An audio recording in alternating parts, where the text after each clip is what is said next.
Hi, Paige. How are you today? I'm great. How are you?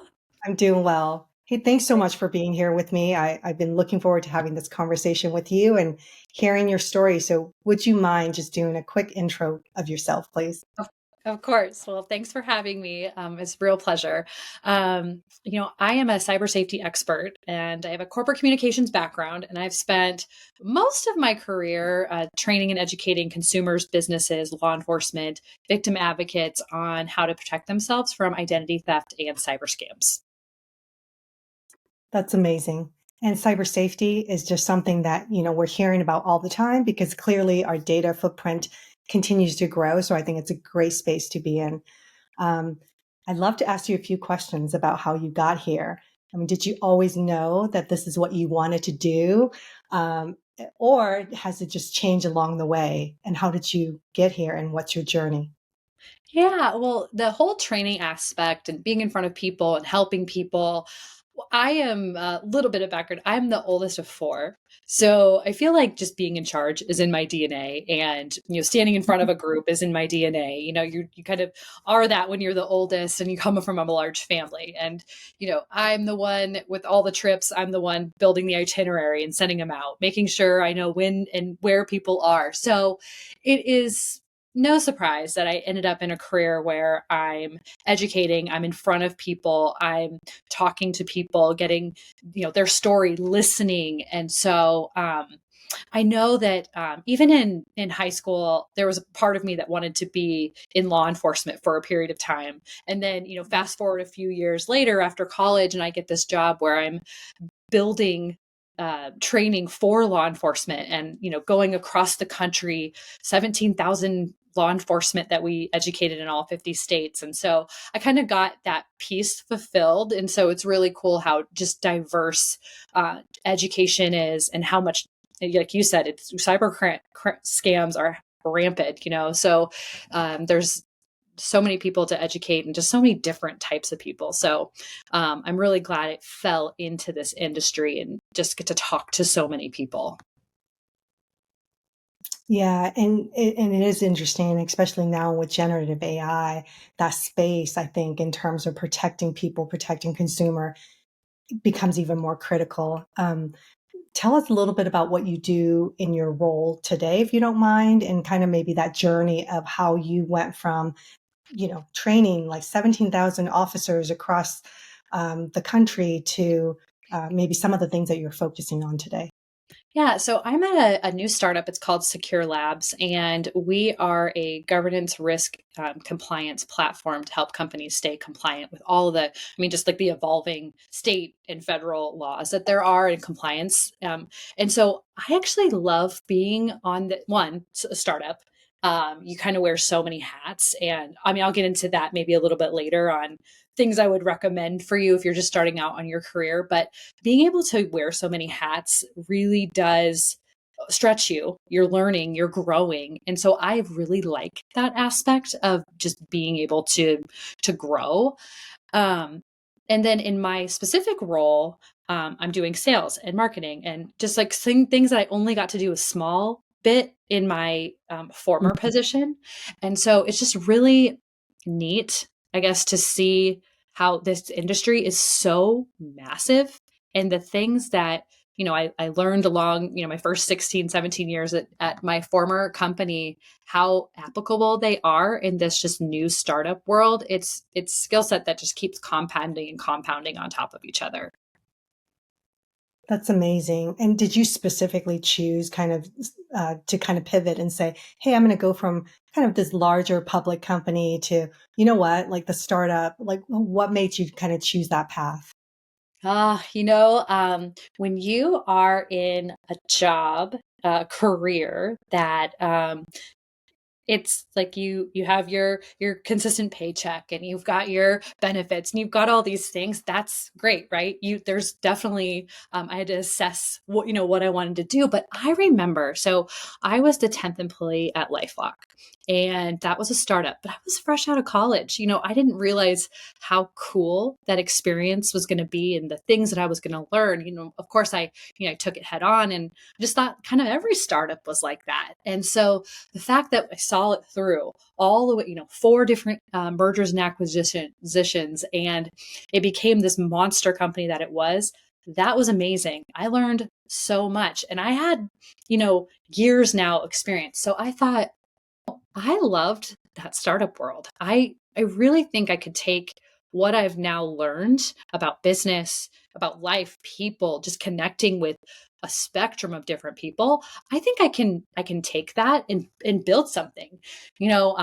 Being a founder, being part of something from the ground up, just really, like you probably can tell from my excitement, just really energizes me, because it's hard. It's hard. But I'm okay with that. It's then it's fun and it's rewarding at the other side of that. And I absolutely applaud you and absolutely love that. And I don't know if you and I've ever talked about it, but I sit on a lot of panels for founders, startup, and tech in particular in the Arizona area. And it was something that I got into because one, I wanted to be super excited about the innovation that's happening in our state. Having lived in other places, I saw a lot of different ecosystem and communities that were building up. So for me, I really wanted to understand what that space looked like. And I have absolute respect for all founders because it is a hustle and it is difficult. And you are trying to build. Technology is changing, and we're hearing AI all over the place. And the venture capitalist, or any, if you're looking for any funding, that's the buzzword too. You have to have AI. So that's also exciting, is looking to see how we can incorporate this technology, how we can use it for the good, because we can talk a whole Mhm. lot of a lot on the scams that can happen because of AI. But there's a good part too. And it really does make businesses more efficient, and the assistance you can get and things like that. So that's really cool too, is just to be in that space where all the buzz and is word is are coming from. And I get to be part of that space. So that's pretty cool. That is amazing. Now, obviously, the challenges as a founder and at a startup is completely different than probably the challenges you had before working for somebody else. Challenges that you think you're handling better now because of the experience you had, or what are some new challenges that have come up and you're like, wow, this is so different than what I faced before. It's one, um, being at a company for so long in my former position, I was there for 16 and a half years, which means, and then I also moved to different departments, and I didn't do the same thing the whole time. Right. So I was building a skill set and building, just different skills at my time, which means I had a number of different leaders. So I also knew kind of like the leader I wanted to become. And then I also knew very well the leader I did not want to be. And so what's really cool about being a founder is that you get to not only just work, do your thing, but you get to see and build your own leadership style like never before. Because, yes, I have my CEO that I report to, which we have an amazing working rapport. But you get to just learn, and you've learned about kind of who you want to do, you don't want to be like, and who you do want to be like. So I'm definitely taking those learnings from just like a leadership style, and applying them, which is I think it's pretty cool. And then there's just like what you learn over your career, what you're willing to do, what you need to do, what works. So, for instance, so I am a public speaker. I enjoy speaking to people. I can strike up a conversation with anybody, and we probably have something in common. But there's a little part of me deep, deep down that is like, oh my gosh, I have to talk to people. Oh no. I don't know if you believe that or not, but like getting over that hump, like now I'm like, come on, Paige, just you got to do this networking event. It's new. You're not in this space. There's a bunch of new startups at this group you can fit into. And it ends up being fine. But just like getting over that hump, I know Yeah. that in my past, I would have been like, I'm going to stay home and watch TV. But just now it's like, no, I need to do it. It's good for me development wise. And it's also good for my company as well. So just doing it. And I think that absolutely resonates because I think there are days where I'm like, "Ugh, I just I just either there's a little bit of self-doubt that comes in, or you're just a little scared perhaps, and just a little uncomfortable perhaps, and really just being able to plow through some of those things and then you come out so much better on the other end. But typically for me at least, it's some sort of fear probably that holds me back, like just kind of going, oh, that's gonna be Yeah, uncomfortable. yeah. I'm not so sure if I'm gonna be like really that great at this. So how do you Well, overcome some of that? Just you just go, you know what? Let's just do it and see what happens. How do you get to that mental state? yeah, well, and not to mention, pretty much everyone you're meeting in the same room is having, whether it's the self-doubt, whether it's the, "Oh, I don't know if I can do this," but they're conquering their own challenges as well. So to know that, yeah, we might not all be talking about it, but it's just like we're probably all in very similar boats. So my what I try to do is be the first one to introduce myself, be the first one, because like there's a reason why, four people can be standing in a circle and not really talking. It's because they're like, "Oh gosh, Sure. am I the one that says something? Am I?" So I'm just like, whether it's something funny or related to what we're doing, I really just try to be the first one to do it Yeah. because why not break Right. the Just ice? sort of Let's break the ice. just do it. Yeah.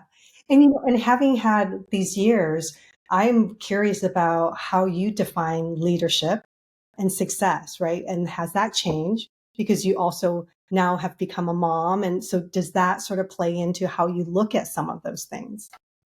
Yeah, well, there's a quote by Donald McGannon. He says, "Leadership is an action, not a position." And I wholeheartedly believe that. And um, walking the walk and talking the talk. Because if you're a leader that's just relying on, everyone else to go to the networking event and you're not going to, well, that's not okay. And so I've had the best working relationship with leaders that are doing it. They're in it too. Obviously, there's a hierarchy and there's that, but I definitely love, like, I didn't love that we all had to go through COVID and everything that came around that. But I do love how kind of the business norms have changed. And luckily, I mean, I had a baby during COVID. So, the expectation of getting back to work in a certain amount of time, or kind of like forgetting you had a child from 9 to 5 and business only. Now it's almost like, I mean, you can share how much you want about your family or not. But you have a kid and they're crying in the background. Now people are like, "You have a baby? Let me see the baby." Yeah. So instead of like having a work life and a personal life, I think more, you have a life, and like I'll go back to, you can Mhm. share as much as you want, but at the same time, like, yeah, I am a mom. I have a personal life, and here I am. So I almost feel like a positive Yeah. that it's come out of COVID is you can kind of be more yourself if you ever thought like you couldn't at work. Yeah. And that's an interesting thing that you say because maybe that's the hopeful thing and the thing that I'm excited about for the future generation and especially for female and male parents who are out there, doing this thing because I certainly remember when I had kids having those moments where I felt like I didn't want to share that part of my life, whether it be because I'll get judged because no one else around me had children. I had my kids and kind of earlier in my career. And so there were a lot of people around me who were coming out of MBA school and they didn't have children and things like that. So I remember feeling that. And I remember very conscientiously sort of like guarding that. So I think it's really interesting what you say, which is this sort of veil that's been dropped. And I think it's allowed us to be a little bit more vulnerable or maybe bring your whole self to work a little bit more in this environment than we've ever had. And in terms of that, I think I'm super hopeful. I'd love to know what you think about where we're going in terms of the future of leadership in that sense as well. Yeah, I think uh, it- from my, whether it's my experience or my friends, and that we're talking about, their organization and their leadership, I think more organizations are noticing that, people want to work for companies that give back. people want to work for leaders that have a healthy work-life balance. People, want to be respected and heard. They want to be able to, if they don't feel comfortable going to their boss, to be able to do a skip level, like whether it's a meeting and just be heard. And so feel like more, and then also the ability to work from home, the flexibility. Of course, there's going to be some positions that just don't allow that, but just flexibility in general. So I really think that as long as you're not, taking advantage of it, you're still productive, your Mhm. company's in the black, I mean, it's those sort of things that you're going to have a happy work. You're going to have happy people. And then that in turns just makes a happy working environment and then happy customers. It just trickles within the organization. So I'm happy it's shifting that way. I mean, I work from home right now. I love the flexibility. If I had to go to an office, I mean, I think it'd be okay, but I think there would be still some flexibility to split my time, never just go Yeah, in. So I do like that it's kind of shifting towards that's the norm, and it's yeah, not really the norm to go in 9 to 5 if you don't have like a call center or contact center type environment.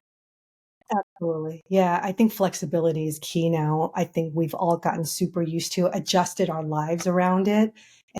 I'd Mhm. love to kind of wrap this up with a couple more questions, which is just, is there somebody that you look up to today and, and how do you personally leverage mentorship? Yeah, I have a variety of former colleagues that I lean on. When I transitioned from a job for a decade and a half to being unemployed, that's a huge. You're like, who am I? It's like who am I? Not go like having something to report to, not looking at this device 24/7 for email. It's just like who am I? And don't worry, I transitioned very nicely.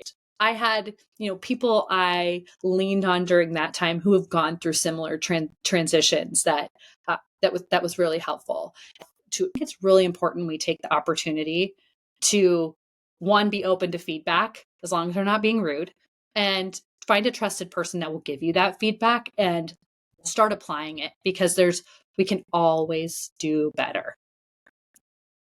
100%. And I think that's also self-awareness. You got to have a lot of self-awareness to get to that point of like, what am I doing that's maybe not great? What is somebody else doing that is pretty great? And how do I become that, right? Like, how do I become a better version of myself? That's Right. amazing.